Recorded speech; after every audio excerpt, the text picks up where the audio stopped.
I think that Kirklees are asking the right questions at the right time, and the fact that they're asking them without being prompted either by central government or, in many ways, by any particular political party. You know, the fact that we've got all the councils from the different parties representing the council board buying into this shows that the council is extremely open and determined to undertake this in a serious manner.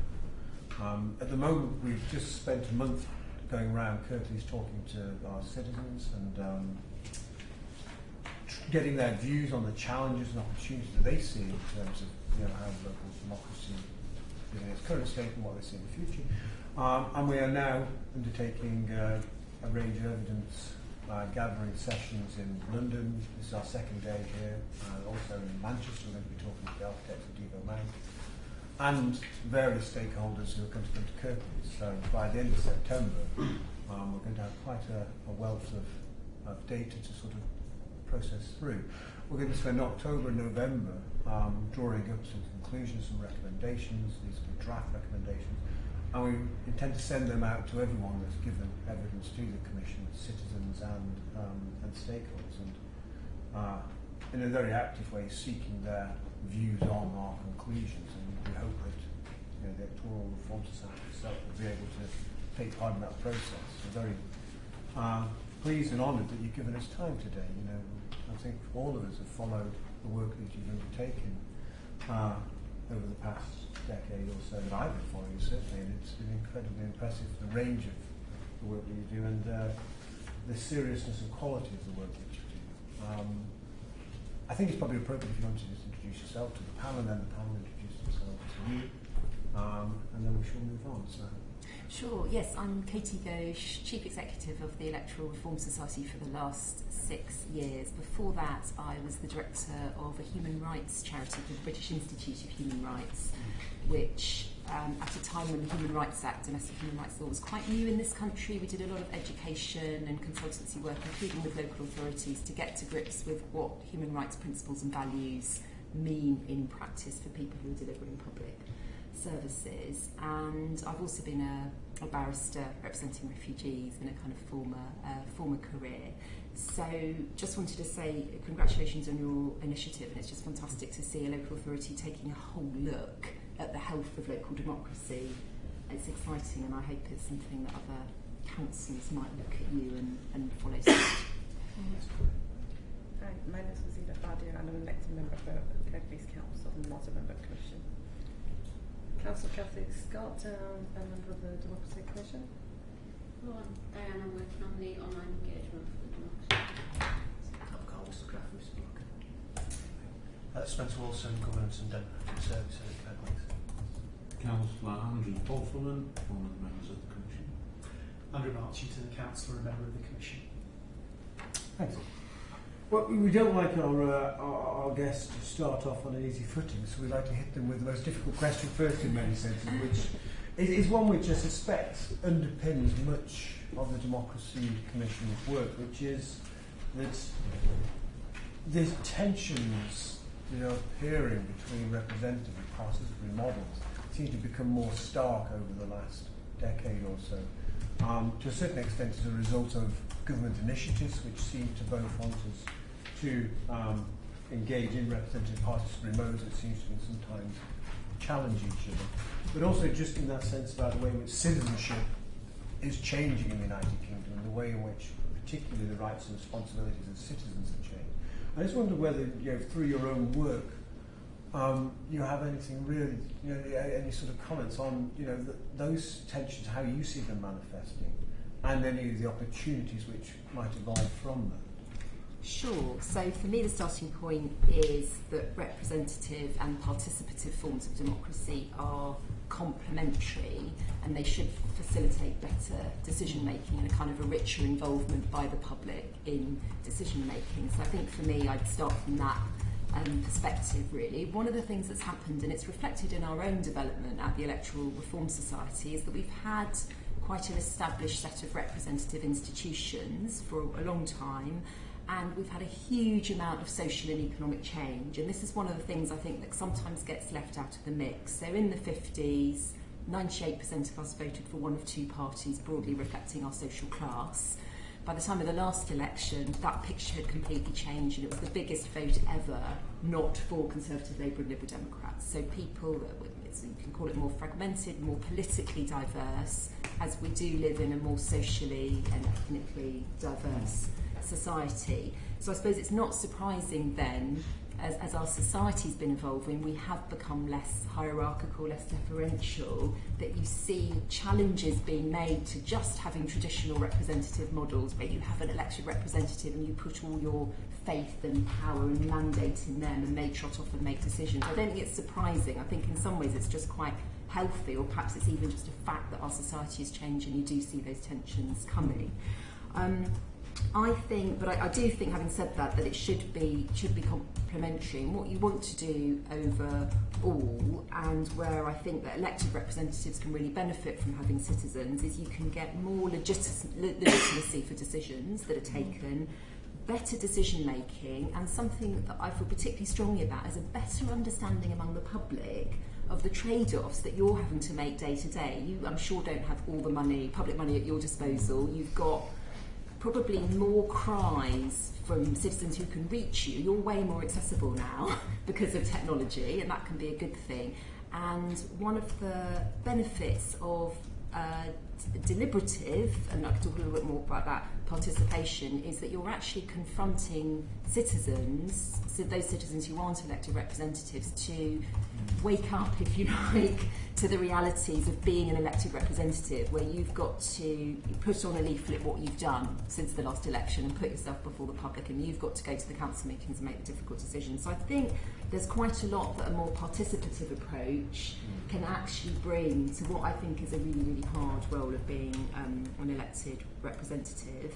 And I think from the public perspective, done well and done to scale, and that is a real challenge when you're talking about participation, you can have a more informed public, you could have a more enfranchised public, and you could over time get a more of a connection between people and their elected representatives. And one of the things I'm always struck by when people sort of say, well, why is it that people don't turn up and vote locally? I mean, there's still a big knowledge gap in how local representative democracy works.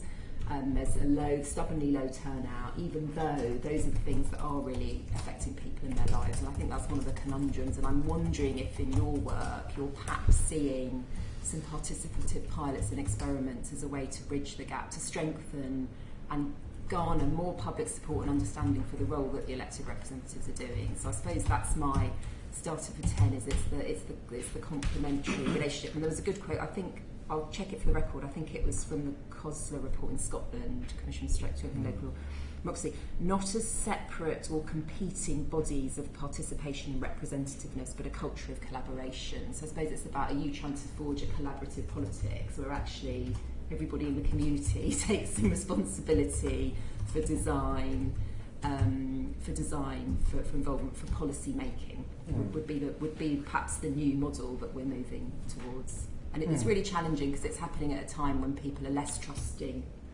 of politicians in general, even though they sometimes have more time for their local representatives of everything. Yes. So I guess that's my starter for 10, and perhaps something we can go on to talk. But I think participation can mean lots of different things. I mean, participation is voting. Participation is going to a meeting. Participation could be talking to your neighbour about something you feel really angry about, but something that we're particularly getting clued up on and more expert on at Electoral Reform Society. And my colleague Edward Malloy, who's with me today, organised and coordinated the two citizens' assemblies, is the difference between any old participation and deliberation, where you're actually giving people some good information and space and opportunity to actually digest and deliberate on an issue and come to a conclusion. And that's, I think, a useful... I'm sure you've been bombarded with examples of participation. There's all kinds of ways of doing it, and I think deliberative is a good way forward, but can be hard to achieve on a big scale. No, I think that all those points have come through, and it's interesting that deliberative approaches do raise questions about redefining the role of the local councillor. I'm just wondering, within that deliberative framework, how would you see the role of the councillor as it is now and how it might change?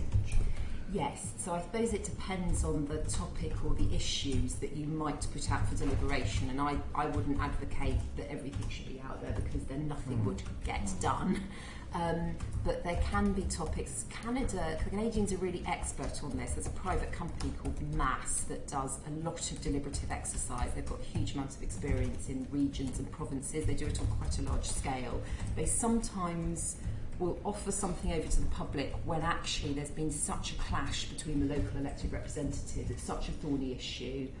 They've not been able to get a resolution. So in quite an extreme case, that's quite interesting, where you might say, okay, we're going to open up to the public.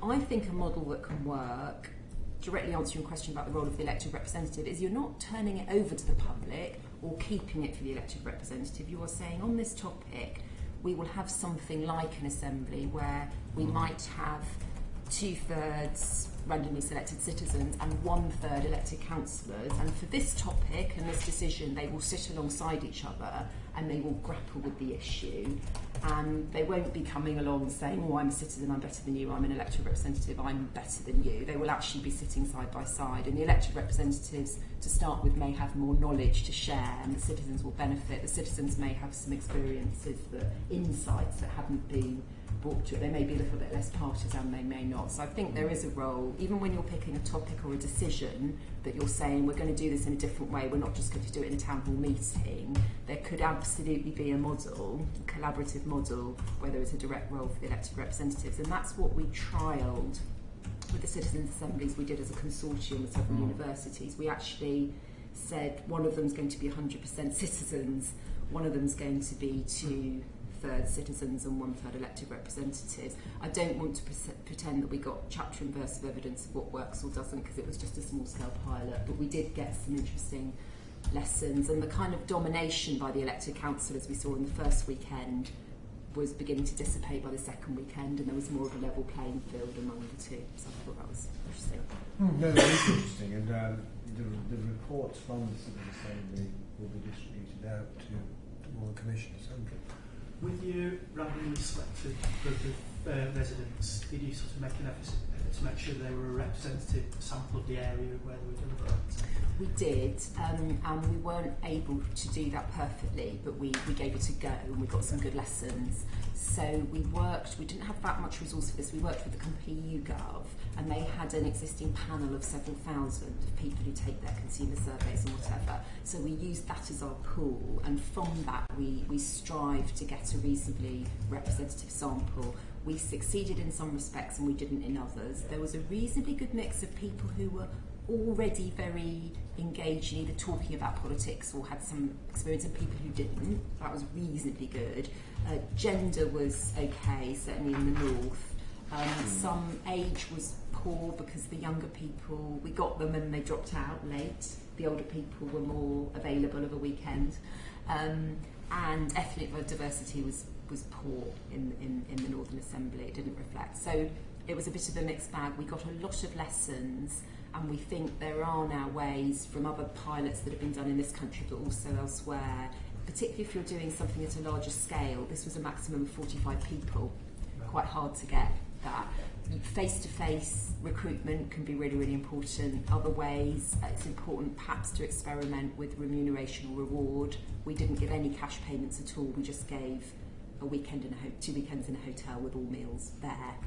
So all that sort of thing matters. That's why I mention it, because when you're trying to get a representative sample, I believe it's absolutely possible, with the conditions and the resources are right, to get a representative sample, including those who are furthest from politics, but it takes hard work and thought to get there. Yeah, you touched on the situation about you've had the trial model. In terms of communities, obviously we have been from the BME community. Have you done a specific research into being able to communicate with certain pockets of cultures and communities and get them more engaged and coming out and having their relationship more with their councillors? No, not as an organisation. We've not done any sort of specific pilot work on that. I do think you'll see in the report, I do think we've got some valuable lessons, however. The fact that we weren't successful in getting a reasonable representative sample from the minority ethnic groups who are living in the Sheffield area suggests in future thought needs to be given as to how you do. Was that due to lack of participation, or? Yes, I guess it was the methodology, but crucially it was the sample size. Right. We ended up with 30 participants there, and it was just difficult with the methodology that was used and also with that small sample size to ensure, but I think it may have also been an issue of possibly either a lower take-up from that group, or all sorts of issues behind that, and or a lower attendance rate because some people were recruited. I would really stress the small sample size as being an issue there, so I do think more work on that would be important. Because I think, as you've said in the beginning, that we've not got as many people wanting to go out and vote in local elections and wanting the need to get for them to understand local elections. They've got more of a say in local elections. It's concerning them more than all of because it's more directly to them as to what's going on in their locality. But they don't seem to want to go out in local elections and trying to see what we can do to implement changes there. It's a real conundrum, isn't it? Because it affects all of us, and yet we're all far less likely to vote in a local election than we are in the national parliamentary election. And part of that's to do with media, but there's a disconnect, isn't there? There's a strong perception that this matters less, even though actually, arguably, it matters more, it matters a great deal. But that's something I think is not just specific to your area, it's a real conundrum across. And one of the things I'm hoping is that if there is meaningful decentralisation, devolution, areas being given fiscal powers and control, that is a proper shift of power, whether or not with good communication that could lead to people feeling that it was more worthwhile to take part in it. It could leave them feeling more isolated because with the devolution, when you've got more powers higher up or one centralised, say a mayor doing everything, then you've perhaps got certain areas which are perhaps more deprived than others. Not receiving anything at all.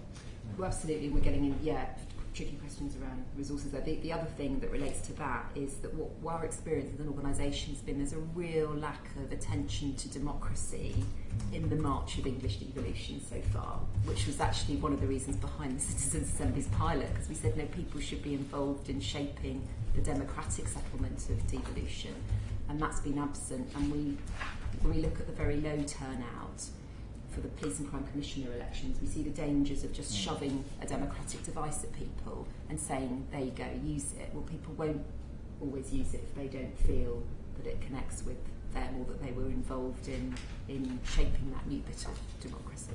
No, that's certainly come from other evidence. Given that we've had it, there is concerns over the transparency and the extent of consultation. I think that they are valid. I just want to move on and sort of think about these local election issues. The sort of this contradiction that you raise, which is that we often have greater levels of trust in our local politicians. We associate more strongly with local government in many ways in shaping our citizenship, yet we don't vote in the same levels we do in national elections. I just wonder whether, from your own experiences, you could give us any ideas about how could we possibly reform local election processes to increase that turnout, beyond obviously giving greater weight to it in terms of policy, etc. Yeah, so we've touched on, and I won't repeat, the possibility that giving more meaningful powers, and in particular fiscal powers, could mean that people with knowledge, they know that that's happened, but that might help to drive it up. One of the problems we see at national level, and it's replicated at local level, is that people feel they don't see local representatives who look like them. That's how they feel, even when there is sort of diversity there. So I suppose there's something there for the political parties to think about. We know that, broadly speaking, there are quite stubborn inequalities whether it's kind of women or different social groups being fully represented at the political level.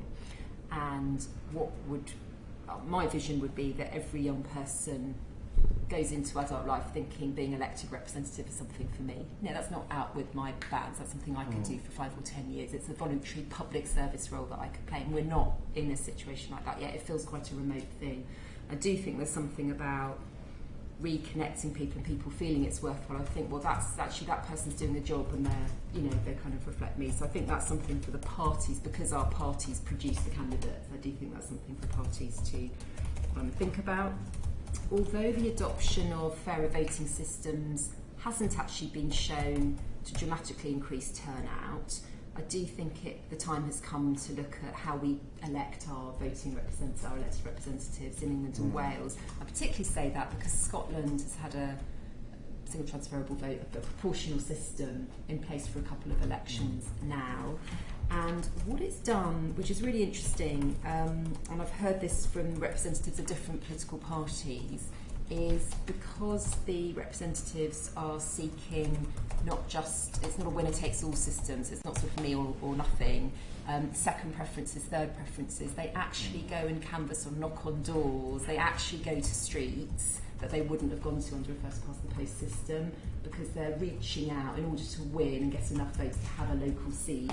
They're actually reaching out and saying to people, will you choose me? And I thought that was really come from Conservative and Labour councillors. I literally walk streets and talk to people I wouldn't have talked to before. And I think, so that could do something. So it's not necessarily going to drive huge levels of turnout, but it can help to kind of re-engage and physically reconnect with people. Conversations will happen between elected representatives and the public that wouldn't have happened before. The reason why I think it's time to consider that is also because if more powers are going to be handed to local areas, I think there is going to be an accountability gap in areas where you've got one party that is always in control and you perhaps don't have an effective opposition. That doesn't happen in all areas, but we've seen quite a consistent pattern. And we even did some research where we looked at the risk of corruption where you don't have an effective opposition, which is kind of propped up by a voting system that kind of puts all the eggs in one basket and gives all the power to one party. So we think that's something that could be looked at as well. And then I think just touching on some of the participative mechanisms, that might also be a way of kind of bringing more people back into the field, but we've touched on some of that earlier, I think. Yeah, but some of the suggestions we had, I'm just going to run on to that and just get some thoughts on it. Some of the systems have talked about introducing compulsory voting, lowering the voting age to 16. I just wonder, beyond actually modifying the electoral process, whether you could see validity in any of the suggestions or other suggestions that you made. Yes, so we strongly support lowering the voting age, and we think the time has come for that to happen, building on the Scottish success in the referendum and now the Holyrood elections, and the seriousness with which young people took their responsibilities to extend 16 and 17-year-old voting to all public elections across the UK. We don't support compulsory voting. We think at a time when a lot of people are feeling quite alienated from political parties, forcing them to vote is a negative, so we would prefer more positive measures than that. Then a national recommendation, but I do think it's got relevance locally, is really about voter registration, and I'm sure your council's already doing loads on that, but there is so much more that could be done to modernise, update, reach out. Some of that needs to be done at national government level, but it would be implemented locally. For example, if we adopted younger voting and we gave a strong role to schools to get people on the electoral register at 16, get them voting early. It's been done effectively in Northern Ireland. Every single interaction we have with local governments or national government, driving licence, benefits, pensions, moving house, you should be triggered to get yourself on the electoral register. So I think there's a huge amount that could be done there as well. I would guess many years ago in the Youth City Commission we actually recommended that you had a compulsory voter registration in schools. It seems quite obvious at the age of 16. Yeah. You know, you've got that. No, just going on to that, it was like obviously when we, at the age of 18, when we get your national insurance number, you have to, you will get that come through. So having some kind of an identity to say, well, you're eligible to vote, you need to, it's a compulsory thing, you need to do it. And I think that's really required now. Do you think that the current cycles that we're on at the moment has the change in that? So how do you feel about that? As in the cycles of voting, whether it's all up or this isn't something we've looked at recently. I absolutely think it should be part of the mix. I think my understanding from other areas is that it's one of those things that's quite hard to isolate because it's affected, because participation and voting is affected by so many other things. But it's definitely worth looking at. It's quite complex, isn't it? Because it links with things like how much time people have in the job, and are they just with one cohort of counsellors? So how that whole team gels, whether you've got a committee structure. I mean, it seems to me it's quite a sort of complex matrix of things, but it should absolutely be in the mix. I think one of the challenges is even explaining when people don't have that much knowledge about how local government works, explaining how often elections take place and why that matters, and the difference between all ups and some other system is a real challenge actually. And maybe it's got to be part of how, more conversation about how we work together for our local democracy, and how you put it in as part of that. Otherwise it's a bit technical, isn't it? Yeah. Sorry. No, I was just going to come back onto the local democracy. Currently at the moment, people that are on the register to vote, there's some people that have dropped off, and it requires now to have your national insurance number. And I'm going to touch on what Fazila said. Wouldn't it save us money, or could you look at a way of linking when you issue the national insurance number to young people that you already have the date of birth, their addresses and things like that, that it's linked in so they automatically become part of the register. They're already registered, so yeah, things like absolutely. that. So we really support trialling and adopting any of those measures. So as a minimum, communicating at the same time that the national insurance measure is introduced. But as I understand, the problem now is that people don't get a physical letter with the card anymore. So absolutely tying in at that point. I mean, a kind of communication to say you're a fully fledged voting citizen now. And automatically getting them on the register. Yeah. There are some issues around full-blown automatic registration, so we would certainly support it if it were, but again, it's a slightly complex area, but as a minimum, we want every single trigger and prompt to get people to register themselves, and we also think it's worthwhile looking at automatic registration perhaps for young people in particular. I just see that it's so disjointed, it's done in silos, different departments. Yes, yeah. This is a shame, it should be a unique database. That's right. Yeah, every single public service should be an opportunity to get a person on the register. And maybe it's worth looking, I'm sure you do great stuff on it already, but as a local council, with the current law that we've got, the new voter registration law, what more could be done, what more could be trialled in your area? A real problem now is student voting, the government abolished block voting, that needs looking at. There's so much more that could be done. You've obviously then, once you've registered, it's not a guarantee you'll get people voting, but it's a start. The other thing we want to see is the adoption of same-day registration and voting. People get excited and engaged at the very last minute in an election campaign. So why is it that it's already been cut off several days in advance? And they do this in America there's good evidence on the effect there. You can turn up and register and vote on the same day. It's interesting. Just a couple of questions about the voting system. You mentioned that the SDV hasn't increased voter turnout, and that's quite interesting. But what about the quality? How do people feel about the quality of their vote? So the fact that they've got a list system, they've actually, they can put the preferential system, so they've actually voted, albeit down the list, for somebody who becomes their councillor. Is there any research being done on that? Yes, there's been some, and John Curtis in particular, and we've done some reports with him on our own, which we could share. I guess there's a distinction in Scotland, and it shows how capable people are of adapting to different systems. They've got the partial list system for the Holyrood elections, and then for the local elections, they've got a very free and easy system, the single transferable vote, no party list. It's just literally, I like that candidate from the Conservatives, they're 1. I quite like her, she's 2.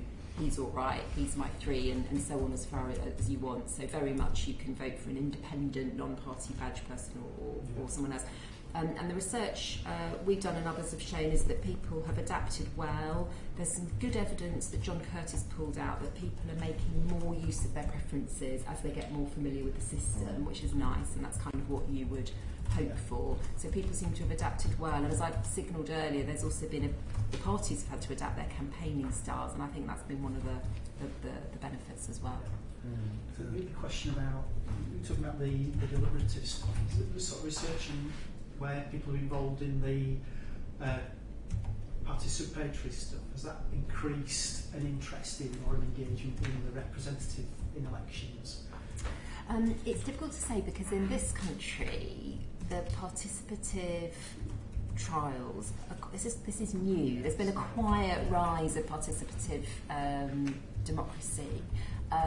So I'm not sure that I can really point to anything, again, or on quite a sort of small scale. One of the interesting bits of evidence, however, is of course the Scottish independence referendum, where I think the evidence has been that one of the legacies of that referendum was a strengthening and a deepening of democratic involvement that went beyond what, the result of the referendum. So whether it was in the immediate aftermath, people joined parties, they put themselves forward for elected office. The Scottish National Party, interestingly, had quite an open recruitment process. You didn't have to have been a member forever. They talent spotted people. So people who'd got involved in the referendum became elected representatives. Lots of groups carried on meeting.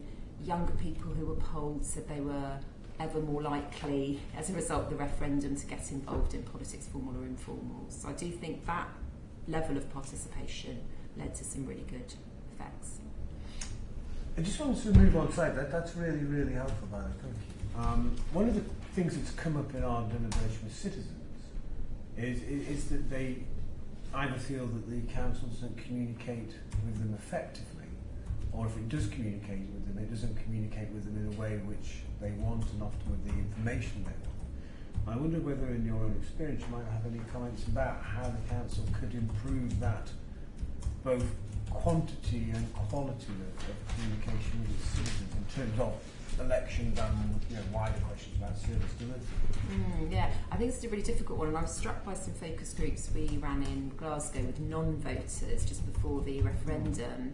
And by the way, what was interesting was all these people were going to vote in the referendum because they said it was worth their while, it's the future of my country. So they were hardened non-voters, they never normally vote, but they were in this. But a lot of them were complaining, about the lack of information and inaccessibility. And this was in an area where councillors were doing surgeries and there was quite a lot of information. So I do think we're in a demanding age where ever more we're perhaps used to quite tailored, targeted information on a kind of commercial footing.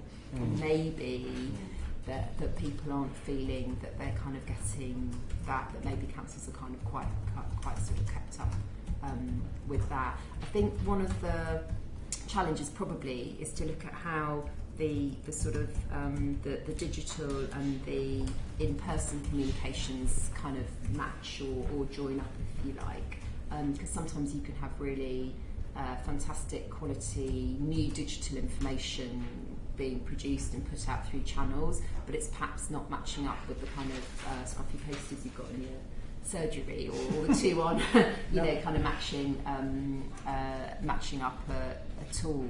So there's probably something there around sort of consistency. It also probably comes down to the kind of topics as well. So is the communication and the information out there? And I know a great deal of thought goes into council websites and having the stuff that matters up there first, but I mean that also changes over time as to what people will be interested in. The other thing I suppose is just thinking about, and I think it's quite hard for any one council to do this, but there is not to underestimate the knowledge gap really, and I've really been struck by that in the recent EU referendum, where the number of people who Googled what is the EU rocketed on the 24th of June. People didn't know. In a sense, why would they? Because people don't know how the local council operates really.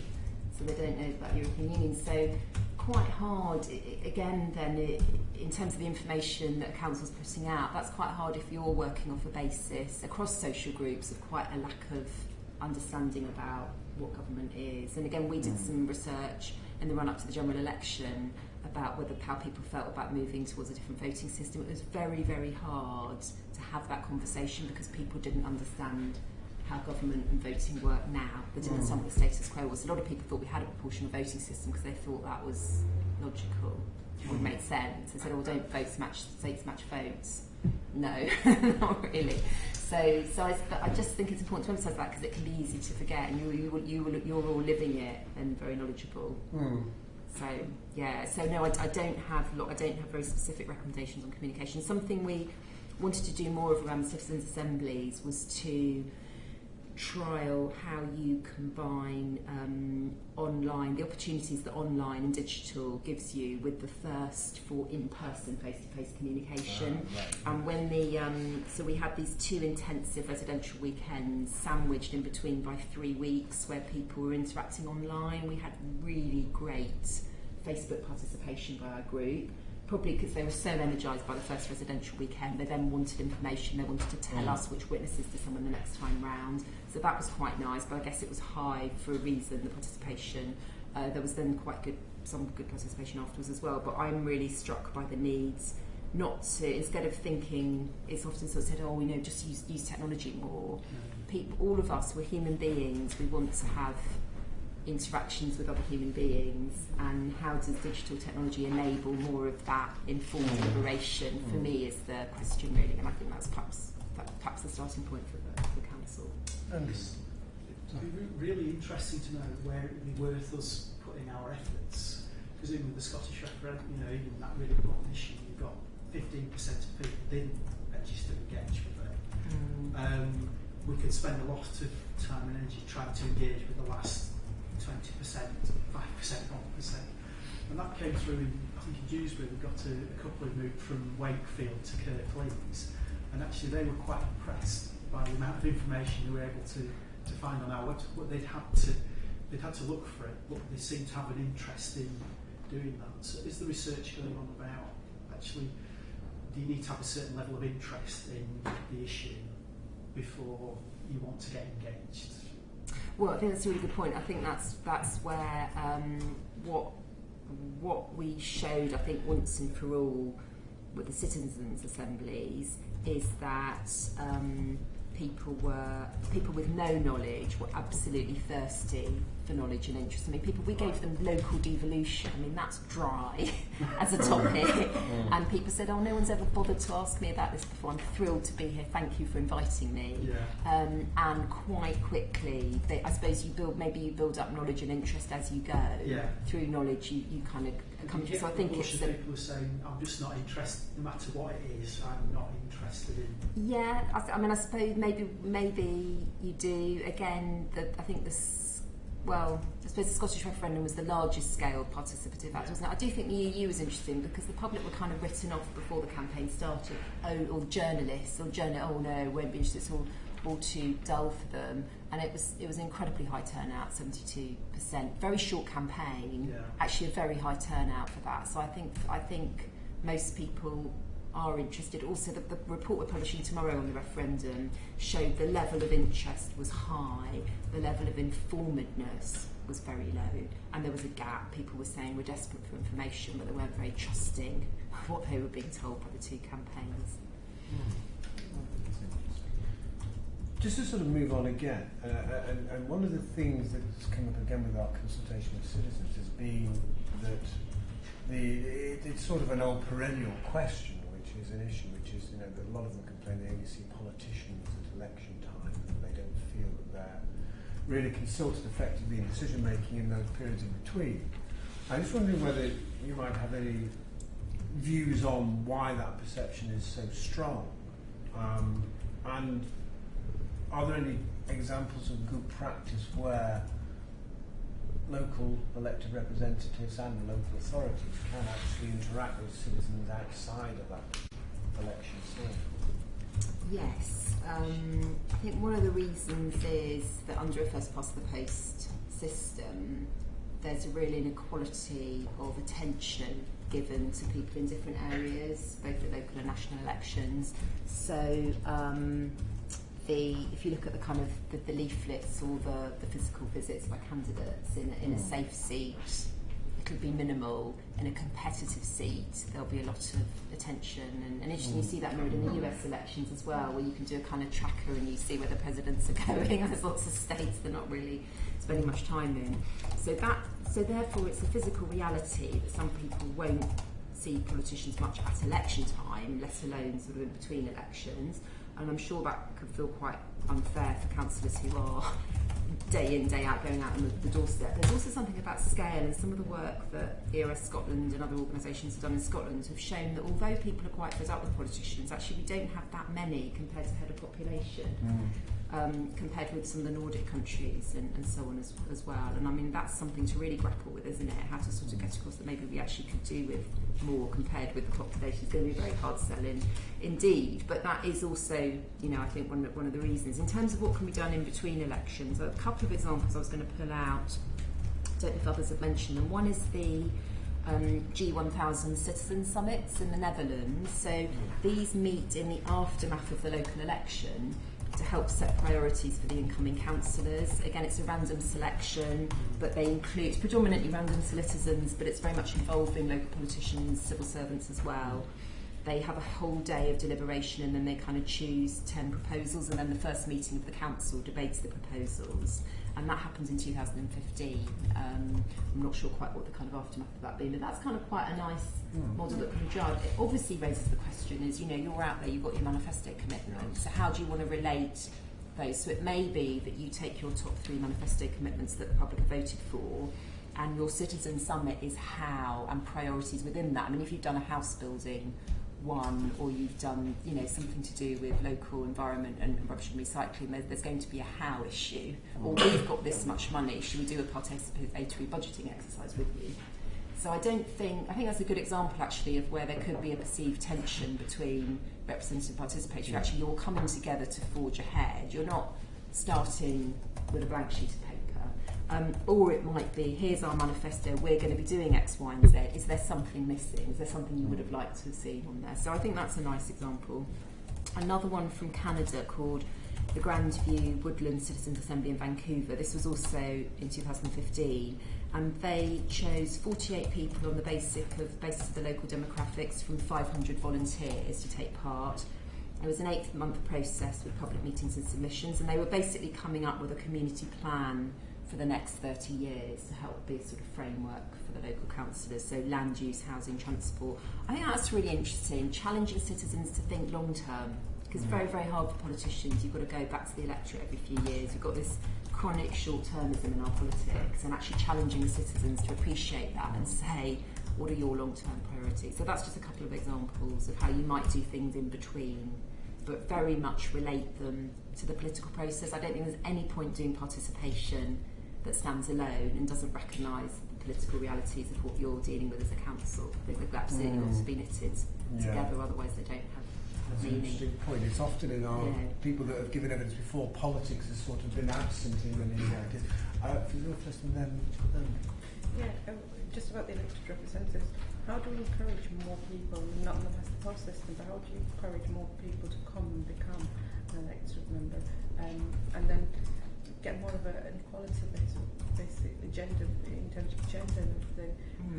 Any ideas? And Yes, and we've sort of published reports on this in the past. I mean, I really do think schools and a proper, robust political education is part of primary schools and secondary schools, and it's absent at the moment. It's piecemeal. Citizenship might be fantastic, it might be absent. It also doesn't cover typically some of the nuts and bolts. What is a council? What is the job of a councillor? Is that not for me, or is that something I might? How do you? Oh, by the way, you're living in Britain. You actually have to join a party. Very, very hard for independents to become elected. Some of these nuts and bolts are completely missing. So I think that's the first thing. I think the second thing is parties have to get their act together when it comes to equality and diversity. And there are some examples of what's worked. So some parties have adopted temporary measures like all women shortlists, and that has led to an increase in the number of women who've been taken on elected office. Other parties haven't felt that was culturally what they wanted to do, and they've gone down another route. One of the things they can do, and this is something I've seen councillors do, is go out and do talent spotting. You know, you find the person who's running that amazing community group on Shoestring, and you talent spot them, you mentor them, you say to them, have you thought about becoming a representative? And that's just a shining example. That definitely works, and then they become a role model and a mentor to others, and I think it's one of the most effective ways to do it.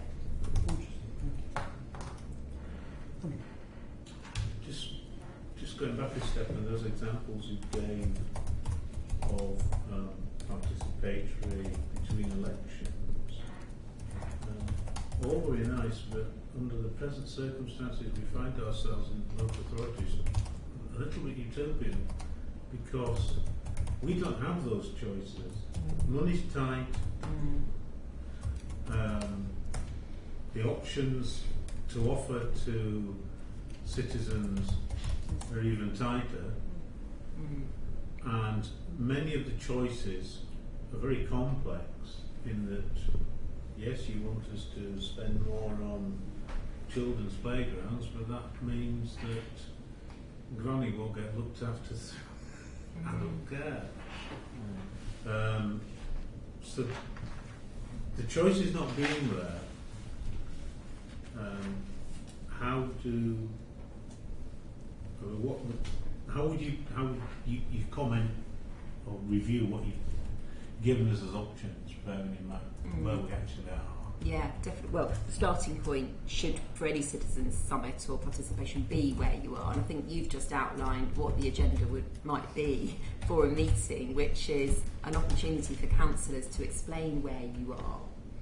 And then citizens might explain where they feel they are in their lives and their experience of the services, and actually to outline some of the tough choices. And we saw this with the Citizens' Assembly. So we had the chief executives of local councils saying, I'm not sure I want this deal, but the Chancellor George Osborne has told me I'm only getting X million pounds for this area, your community. If I take it or leave it. And the citizens had to take that on board, or not. And we saw them interacting with that and questioning and challenging, and I think to some extent taking that on board, to the extent to which at the end of the process they said, we want a better, more comprehensive devolution deal, but we do not want to walk away from what is on the table. We want something better. And I think that they had actually been influenced by hearing people outline the tough choices. So I think that's one option. I think the other option is, I mean, there are choices, aren't there? You very well outlined. One is, do you do, I think it said, is it children's services or is it care homes? That's a stark choice.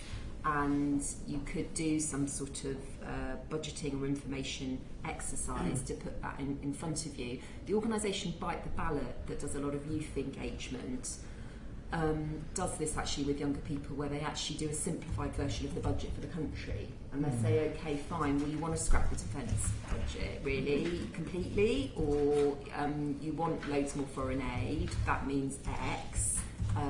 You want, and they actually confront them with the choices. So I think you've raised a really powerful point, and I don't think there's anything in what I've said that means you don't do it. It almost makes it more pressing for you to do participation. Otherwise you could have a public that've got absolutely no idea why their services are being cut quite dramatically. But is there not a danger that at the end of the exercise nobody's going to be happy? Given the choice, the example you made, if you've got children, then you're going to say, well, I want that money to be going into children's services. If you've got elderly parents, you're going to say, I want it to look after to grandma in her latter years. Neither of them are going to be happy that they've got to make a choice, and one of them's, they're both going to go away saying, well, my choice is it goes to where it goes to be. Well, I think one of the consistent bits of evidence from almost any kind of deliberative exercise is that people become more informed as a result about the choices that are there to be made. So they may not be, regardless of whether they're happy or not, they will be more informed and possibly more appreciative of why the decision is being made. There's also some quite good evidence about the kind of legitimacy, and it's probably worth looking at Canada in terms of people's willingness to accept a decision if it has gone through a decent process. There's also some evidence on how people will be more trusting of a citizens-led or citizen-involved process of deliberation, because they will think citizens have been through the process of deliberation and I'm quite therefore liable to listen to what they've said and go with it. I wasn't in the room, but they were in the room and they went through a process, and there's some quite good evidence on that. So I do think there's some benefits. I mean, I appreciate where you're coming from, but I do think there's some benefits. I think it will all be about the purpose of the deliberative exercise. Is it that you're trying to communicate the tough choices? Is it that there's a very tough choice but you would genuinely like to know which way the public would come down? Is it simply that you might want to get a few fresh insights? Is there another mode of outsourcing or something that you've not thought, what is it you're trying to get out of the process? And that's something ID and I and others, ERS and other organisations think about a lot, is what's the purpose in the agenda. Everything from when we think about constitutional convention for the UK through to a small scale local pilot. What is the purpose of bringing people together? What's the purpose of involving the public? The public shouldn't always be involved in every decision, they can't. What's the purpose of involving them? I think that gets to your point. Just to find, you've given us a number of examples from around the world about involvement in participants. One of the questions that's going through my mind in the last couple of days is about when we look at the United States and you actually see local government in terms of state governments or sub-local government actually challenging decisions made by central government. Sometimes about quite strange things, but they haven't. Is there sort of any, is that right to local determination, a right to local involvement, which we don't seem to have in So we've got examples. So when we're talking about Holland or Canada, do the state governments or local government actually have there's things that the central government can't interfere with, or they can challenge them? Yeah, I think that's right. I think Graham Allen MP's committee in the last Parliament did a lot of work on this, because what he wanted was a sort of independence of local government to be enshrined in the law, and he did a lot of work around what the law would be. So I think he was really tapping in to that. I guess we're talking about, in some ways, quite different politically, a very federalised structure, certainly in the US, which we've not really got. We're kind of edging our way towards being a quasi-federal United Kingdom, but in typical British style, we've not actually said now we're going to become federal. We've just sort of edged our way towards it. So I think that's kind of behind why you don't have some of these things, and we don't have a written constitution, so we don't have those rights enshrined, and maybe now we're beginning to see those kind of cracks and tensions appear. That's an interesting point. It sort of brings me on to a question which in the ERS can do work around, which is looking at that relationship between regional devolution and its impact on local democracy. I just wonder whether you'd like to offer some thoughts on what you view are the opportunities and challenges of regional devolution, new frameworks of democracy, directly elected mayors, combined authorities, etc. What do you think the impact is going to be on local democracy and on the role of local councils?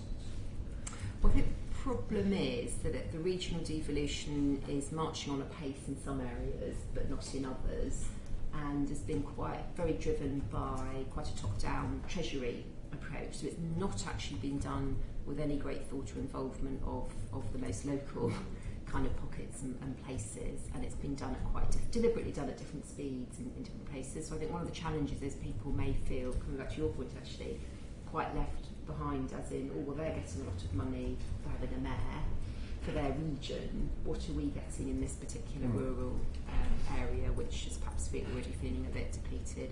So I think the problem is when you don't look at how democracy and economics fit sort of hand in glove, and you're just driven from the economics, and this area needs more money to become more of a powerhouse. So I think that's one of the real challenges. Not to say that places shouldn't go at different speeds, and each locality should be able to kind of shape its own future, but it does feel as though we might end up with some quite monolithic mayoral models that people haven't been consulted on in those areas, and nothing much up for everyone else. So I think that's the main problem.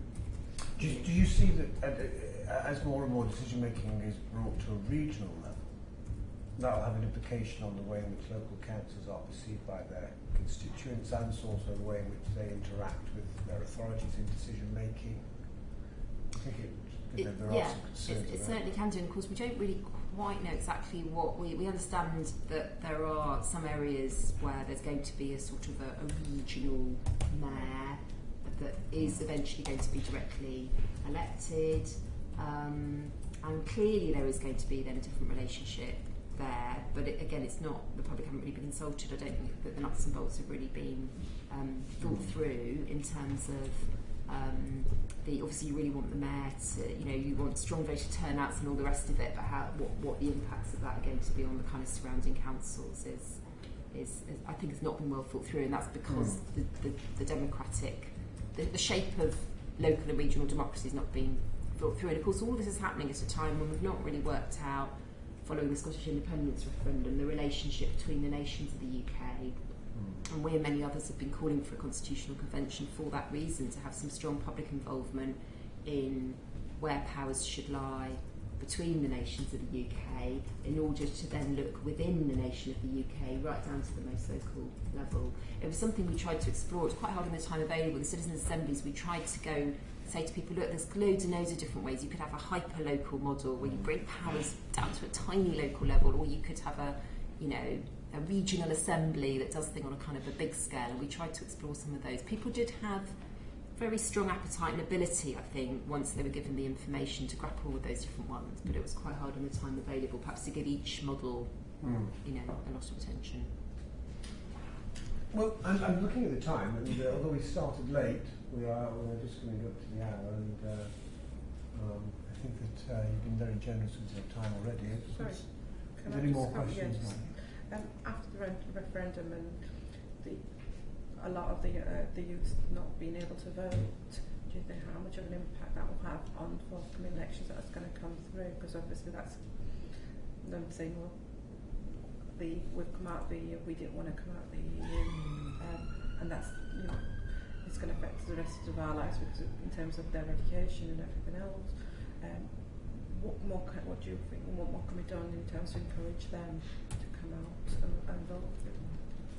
It was a massive missed opportunity Yes. not to give 16, 17-year-olds the vote, particularly because it must have felt quite illogical to have had a vote on the future of the country in Scotland and then not to give it for this one. So what we want is for all the parties to come together and acknowledge the success in Scotland, and younger people didn't vote particularly one way or another, as was predicted in Scotland, and to acknowledge that and to move towards younger people voting for all public elections in the UK. So I think that would be a strong signal, and that should be coupled with really good quality education, political education, and with registration initiatives as well. So I think that would probably be the most positive move that could be done. It's probably a bit early to say how people are going to feel, and it's a slightly odd one as well, because some of them will now have the votes in other elections, and we don't really know what the impact will be of not having been enfranchised for the EU vote, and how they're going to feel about politics in general. And I suspect other factors will be in play as well. We did workshops, and one of the questions was, how comfortable would we feel if we reduced that at the age down? And we had a mixed view, didn't there? It wasn't really no, they're not going, it shouldn't be done. But we seem to have a mixed view. That's right, and that's very common actually, and that's why it's so useful to have had Scotland, because that was a practical case study where what happened was, because there was a lot of good quality information in that referendum, and there was a lot of grassroots activities and meetings and the like, and some schools such as stuff, others didn't. The evidence is that the younger people accessed more information sources than any other age group, perhaps not surprisingly because they're in the habit of learning. And there was some of them had an influence over their parents as much as their parents influencing them. There was a lot of deliberation among people. It was such a live political topic for everybody, most people in Scotland. So I think we've now got a case study that would reassure people that there would be information available for them, and that they would be able to take the agenda on themselves, because I think that's one of the things that sometimes people don't feel confident about. So I think we've got a really good case study now, but that's why at the ERS we've never advocated the adoption of votes at 16 without other measures, without good quality education in schools, starting primary schools, and also without a good registration initiative, so that you drive up the registration rates and you take advantage of the fact that the evidence is that if you vote early in life, you develop a voting habit for life. There is an alternative view to that, which is that there isn't political education in Scotland, and the Scottish Government hasn't introduced any since the referendum, and that in 2016 it's probably less than 50% of 16 and 17-year-olds voted in the parliamentary election.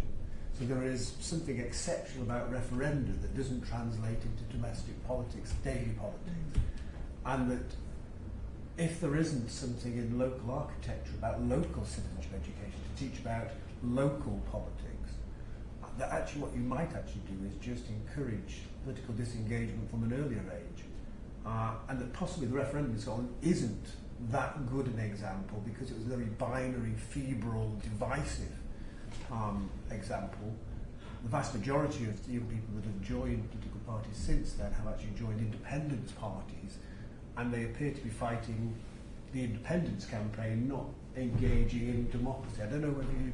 Yes, but that's certainly true of referendums. It can certainly be true that it does engender greater participation, but that's across the age group. It's not in particular about 16. It was particularly 16 and 17-year-olds because they were given the vote, which was unusual. But actually across age groups, and as I said, we actually had a surprisingly high turnout given what the predictions were for the EU vote. So that's something that goes across the age groups. I've never been one to say, well, just because young people might not turn out in that great numbers, when you look at the shockingly low turnout of some other age groups, particularly actually the 18 to 35-year-olds. So 16 and 17-year-olds outstripped in the referendum the 18 to 35-year-olds, and it's actually that group that's quite at risk of falling away in terms of their voting habits. I've never been one to say just because people may or may not turn out in great numbers. I think if there's a reason to give people the vote, there's a reason to give people the vote, and then it's up to all of us to have a really energetic and vibrant democracy that people feel they want to take part in. One of the arguments for vote to 60 is that there should be no taxation without representation. If young people were given, 16-year-olds were given the vote in local authority elections, should they pay council tax? It's not an argument I make for votes at 16. I don't base my argument for votes at 16 on taxation and representation. I think that actually in Scotland they have had political education in schools for some time, and we're doing some new work on this at the moment with some of the citizenship teachers. We're trying to get underneath what type of education they've had in schools in Scotland and really understand what impact, if any, it's actually made on young people and what might translate into other parts of the country. Citizenship is a statutory theme, but it's not. Political education isn't statutory in schools. Yes. I think modern studies is the thing. Exactly. About a third of the yes. students take that. Yeah, that's right. One of the things that is there, what worries me is that local government doesn't get taught in schools. So one of the reasons why we have an issue where there's this lack of knowledge about what local government does is it's simply young people don't get that. They get taught about Westminster, they get taught about, a very constitutional civics approach, but local government is almost invisible in that. And I wonder whether you've got any experience and examples of where local democracy is taught in schools, where you've seen that. Well, there's a new initiative in Scotland, so it's not sort of proven yet, but the Electoral Reform Society is working with lots of organisations and other councils, including Fife Council in Scotland, and with a new, which is all about how you open up better democratic spaces in local democracy. And they're going to be doing a series of events called Act as If You Own the Place, which is aimed at local citizens. So that's very much at the kind of early stages, but that might just be something to connect with. And our director in Scotland, Willie Sullivan, will be really delighted to provide more information about that as it goes on. There's been a real surge of interest in local democracy in Scotland because people appreciate that Holyrood feels as remote to people in Scotland as Westminster does. And that actually there are issues there and rural issues as well, and people feeling very, very detached from local democracy. So there's now a really energetic new campaign to reinvigorate local democracy in Scotland, and it might be worth even visiting or taking that on board in your evidence. Well, that is very useful. Thank you. We will take that up. You've done the hour. Yes, and 2 minutes more than that.